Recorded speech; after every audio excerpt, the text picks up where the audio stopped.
স্বপ্নের দল চেন্নাই সুপার কিংসের সুযোগ, সঙ্গে ধোনির তালিমে পুরনো রূপে ফেরা, আসরের সেরাদের কাতারেও ভালোভাবে টিকে থাকা। 2024-এর IPL অনেক কিছুই দিয়েছে মুস্তাফিজুর রহমানকে, তবে কাটার মাস্টারের স্বপ্নের মতো কাটানো সময়টা এবার শেষ হতে চলেছে। চিদাম্বরম স্টেডিয়ামে রয়্যাল চ্যালেঞ্জার্স বেঙ্গালুরুর বিপক্ষে ম্যাচ দিয়ে নতুন দলের হয়ে এবারের IPL এর যাত্রা শুরু করেছিলেন মুস্তাফিজ। এবার সেই মাঠে পাঞ্জাব কিংসের মুখোমুখি হবে চেন্নাই সুপার কিংস, আর এই ম্যাচ দিয়েই শেষ হবে মুস্তাফিজের এবারের IPL মিশন। এরপরেই যোগ দেবেন টাইগার স্কোয়াডে। IPL খেলার জন্য প্রথমে মুস্তাফিজকে 30 এপ্রিল পর্যন্ত ছাড়পত্র দেয় বিসিবি, পরে তার মেয়াদ বাড়ানো হয় আরও একদিন। এনওসি নিয়ে এরপর নানা সমালোচনা হলেও নিজেদের সিদ্ধান্তেই অটল থাকে বাংলাদেশ ক্রিকেট বোর্ড, আর তাই 9 ম্যাচ খেলেই মুস্তাকে শেষ করতে হচ্ছে এবারের মিশন।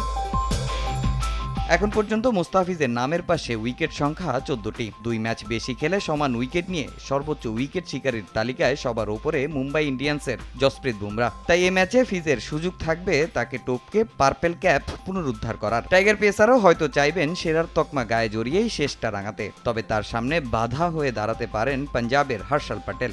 9 ইনিংসে 14 উইকেট নিয়ে তিনি আছেন তৃতীয় স্থানে। 1, 2, 3 ঢাকায় জমি জিতে নিন 100% ক্যাশব্যাক সহ 20 কোটি টাকার পুরস্কার। শুধু মুস্তাফিজ নয়, ম্যাচটা গুরুত্বপূর্ণ চেন্নাই সুপার কিংসের জন্য।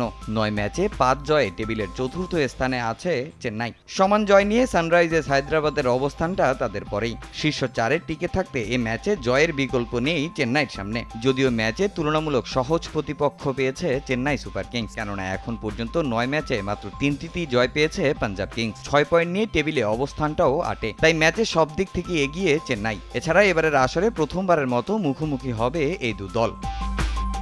তামিম হোসেন, সময় সংবাদ।